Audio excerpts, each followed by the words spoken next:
Bem-vindos! Hoje vamos falar um pouquinho sobre o kefir, que é um leite fermentado.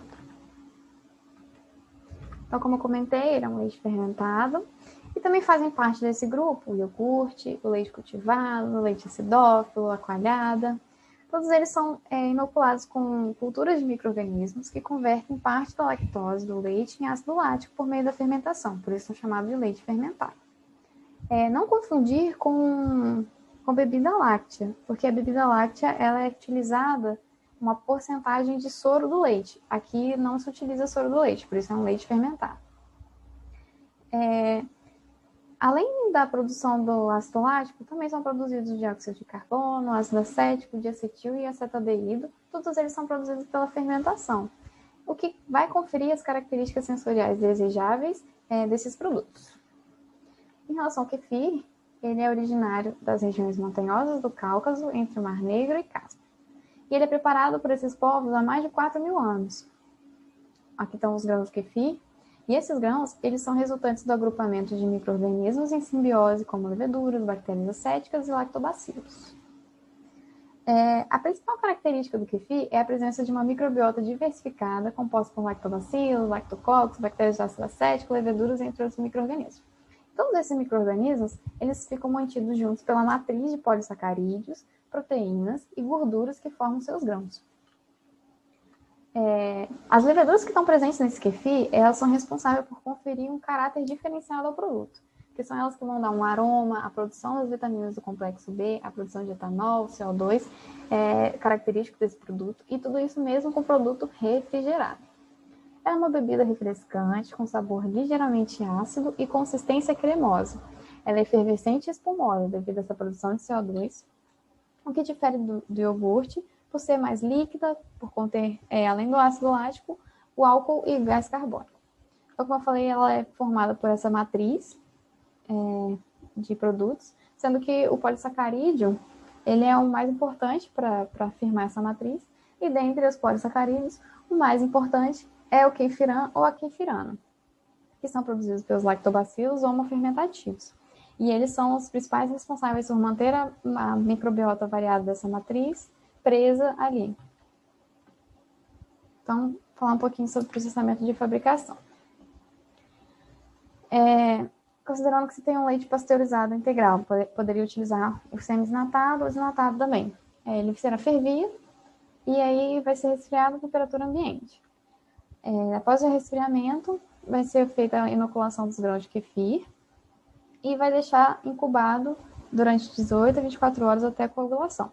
Após coagular, vai ser feita vai ser coar para poder recuperar os grãos, que vai ser utilizado para formar outros kefir.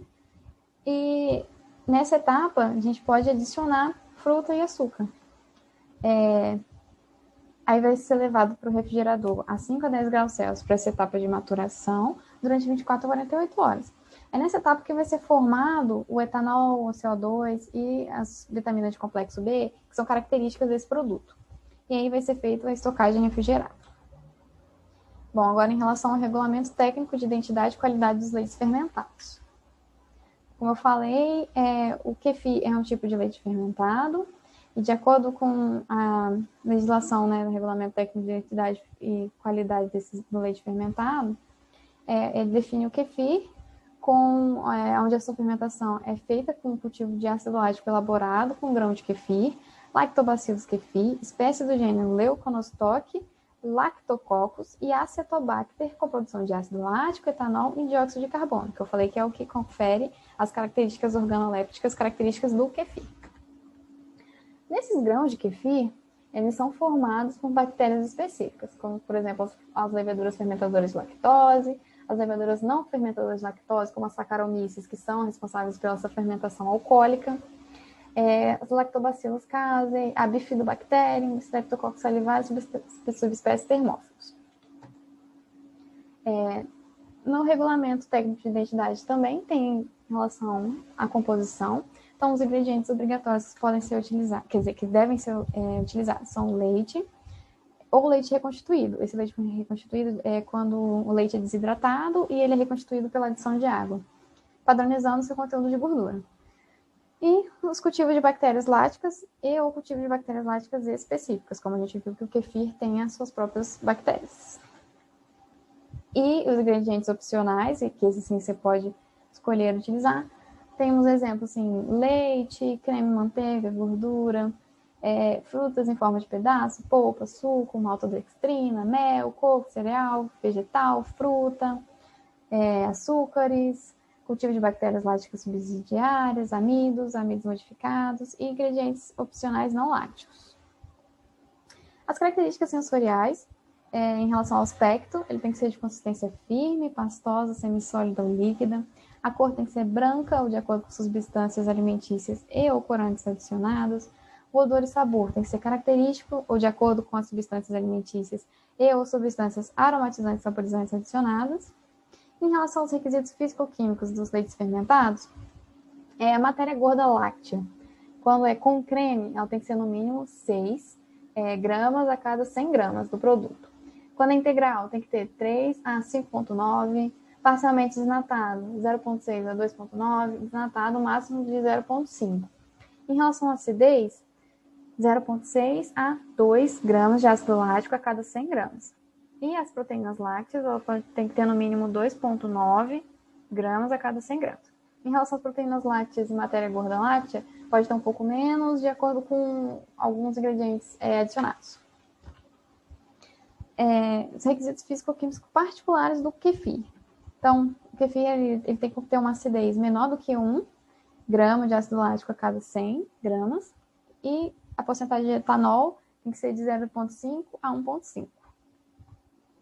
Em relação à contagem de micro-organismo específico, o kefir ele tem que ter uma contagem de bactérias láticas totais mínima de 10 elevado a 7 unidades formadoras de colônia por grama, e a contagem de leveduras específicas mínima de 10 elevado a 4 unidades formadoras de colônia por grama.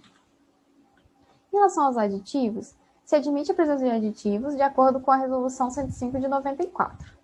Em relação à higiene, o leite que vai ser utilizado ele tem que passar por meio mecânico adequado de higiene, além de estar passado pelo tratamento térmico correto, por exemplo, a pasteurização, o leite HT.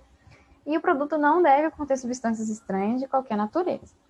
Além disso, após a fermentação, ele não pode ser submetido a qualquer tratamento térmico, porque os micro-organismos têm que estar viáveis e ativos no final e durante seu prazo de validade. Conservação e comercialização. Ele deve ser conservado e comercializado a temperatura não superior a 10 graus Celsius. Bom, os critérios de inspeção explanados ali pela portaria 5 de 1983 do MAPA. Então, os leites fermentados que forem encontrados impurezas, flora contaminada, inviabilidade da flora específica, acidez fora do padrão, substâncias estranhas à composição do produto, estufamento das embalagens, produto de retorno, então aquele produto que foi devolvido, conservadores e ingredientes não permitidos, defeitos de embalagem, caracteres organolépticos, todos eles vão ser condenados para alimentação animal. Enquanto o de putrefação, ele vai ser condenado para incineração. Quanto aos critérios microbiológicos. Bom, a Resolução 331 de 2019 da Anvisa, ela trouxe uns conceitos, que são os planos de amostragem de 2 classes e os planos de amostragem de 3 classes, que aí dessa forma a gente vai poder interpretar as tabelas de padrões microbiológicos. Então, quando você tem uma quantidade pouca ali de amostras, você tem 2 classificações quanto à qualidade daquela amostra, né, daquele produto. Então, ele pode ser satisfatório, qualidade aceitável, se naqueles resultados amostrais, a quantidade de micro-organismos ali der menos do que, der menos ou igual a N, que é uma quantidade estabelecida para esse micro-organismo e para esse alimento. Enquanto para ser considerado insatisfatório com qualidade inaceitável, ele tem que dar maior do que esse N. Então, isso num plano de amostragem de 2 classes. Num plano de amostragem de 3 classes, você tem uma quantidade maior de amostra. Então, ele vai ser considerado satisfatório com qualidade aceitável. Assim como no caso da de 2 classes, quando a suas amostras, o resultado amostral der igual ou menor do que Nzinho, vai ser satisfatório com qualidade intermediária quando um número predeterminado de amostras der num intervalo ali entre emizinho e emisão. E ele vai ser considerado insatisfatório com qualidade inaceitável quando uma amostra der maior do que a emisão ou o resultado de mais do que aquele aceitável de amostra der entre esse intervalo que eu comentei anteriormente. Então, aqui a gente tem a instrução normativa número 46, os critérios microbiológicos, trata dos coliformes, dos bolores. Então, em relação aos coliformes a 30 graus Celsius, vamos pegar aqui como exemplo, você tem um número de amostras 5, então vamos supor que você tem 5 amostras, a gente vai poder usar o plano de amostragem em 3 classes. Então, tem 5 amostras, isso quer dizer que para passar, 2 das minhas amostras podem dar entre resultados entre Nzinho e Mzão. A situação, tanto desses coliformes a 30 graus Celsius quanto a 45 graus Celsius, se encontra no 4. Os coliformes, eles são indicativos de higiene do produto. Então, se eles estão presentes ali, eles indicam uma má higiene do produto. É o que significa essa situação. Em relação aos bolores e leveduras, pode ser tratado da mesma forma. Se eu tenho 5 amostras, 2 deles podem estar entre Mzinho e Mzão para poder passar, né? Se 3 amostras estiver entre esses, ele é condenado. E se qualquer amostra estiver maior do que Mzão, ele é condenado também. E a situação dele é 2. Isso quer dizer que ele é um indicativo de alguma alteração naquele produto. Ou seja, ele indica ali que tem uma menor vida útil daquele produto na prateleira, né? A vida de prateleira dele vai ser menor.